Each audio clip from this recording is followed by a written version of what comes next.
അങ്ങനെ തൃശ്ശൂർ പൂരമൊക്കെ കഴിഞ്ഞിട്ടാണ് കേട്ടോ ഞങ്ങൾ എക്സിബിഷന് പോണത്. ഇന്ന് പോവാം നാളെ പോവാന്ന് പറഞ്ഞിട്ട് അങ്ങനെ നീണ്ടു പോയി. കോളേജിൽ നിന്ന് TC വാങ്ങിയിട്ട് മുന്നേ എക്സിബിഷനെ കയറിയാലോ എന്ന് പറഞ്ഞിട്ട് പോയതാ.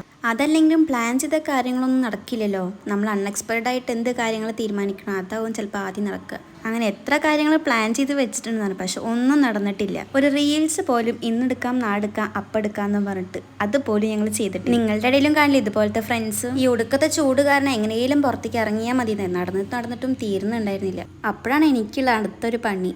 വേറെ ഒന്നുമല്ല, ഈ റൈഡിൽ കയറേണ്ട കാര്യം. എനിക്കാണെങ്കിൽ ഏത് റൈഡ് കയറിയാലും കയറിയിട്ട് മുന്നേ എനിക്ക് തല കറങ്ങണ ആളാണ്. അങ്ങനെയുള്ള ആളാണ് ഞാൻ ഇതിൽ കയറിയത് മാത്രമേ എനിക്ക് ഓർമ്മയുള്ളൂ. കയറിയപ്പോൾ കണ്ണടച്ച, പിന്നെ ഇറങ്ങാൻ നേരത്തെ കണ്ണ് തുറന്നത്. അതിന്റെ ക്ഷീണം മാറ്റാൻ വേണ്ടിയിട്ട് ഞാൻ 2 പ്ലാസ്റ്റിക് പ്ലാന്റും വാങ്ങി. പിന്നെ അടുത്ത സ്റ്റോളിലൊക്കെ കയറി. അടുത്ത ടാസ്ക് എൻ്റെ കയ്യിലുള്ള ഈ സാധനം ക്യൂബാക്കലായിരുന്നു. അത് എന്നെ കൊണ്ട് പറ്റാത്ത കാരണം അവിടെ എടുത്ത് വെച്ചു. അതൊക്കെ കഴിഞ്ഞ അവസാനം ഞങ്ങൾ കോളേജിൽ ഞങ്ങൾ അങ്ങനെ 1 മാസത്തിന് ശേഷമാണ് ഞങ്ങൾ തിരിച്ച് കോളേജിലേക്ക്. അങ്ങനെ TC ഒക്കെ വാങ്ങാനുള്ള ഫോമൊക്കെ വാങ്ങി അത് ഫില്ല് ചെയ്തു. ഇതാട്ടെ ഞങ്ങളുടെ സൗമ്യേച്ചി എല്ലാവരുടെ അടുത്തും ഭയങ്കര ഫ്രണ്ട്ലിയും നല്ല സപ്പോർട്ടീവാണ് കേട്ടോ. അങ്ങനെ TCയും കയ്യിൽ കിട്ടി. സത്യം പറഞ്ഞാൽ 3 കൊല്ലം പോയത് വളരെ പെട്ടെന്നായിരുന്നു. അങ്ങനെ TC ഒക്കെ വാങ്ങിയിട്ട് പിന്നെ ഞങ്ങൾ ക്യാൻറ്റീനിലേക്ക് പോയി. ഇതാട്ടോ ഞങ്ങൾ ജയ്സേട്ടൻ.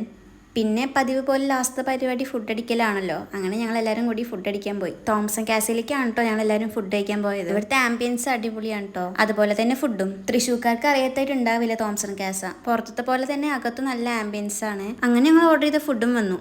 അത് കഴിഞ്ഞ് പിന്നെ നേരെ വീട്ടിലോട്ട്. അപ്പോൾ അത്രയേ ഉള്ളൂ ഇന്നത്തെ വിശേഷങ്ങൾ. വീഡിയോ ആദ്യമായിട്ട് കാണുന്നവരാണെങ്കിൽ ചാനൽ സബ്സ്ക്രൈബ് ചെയ്യാൻ, ലൈക്ക് ചെയ്യാം കേട്ടോ. അപ്പോൾ അത്രയേ ഉള്ളൂ. ബൈ.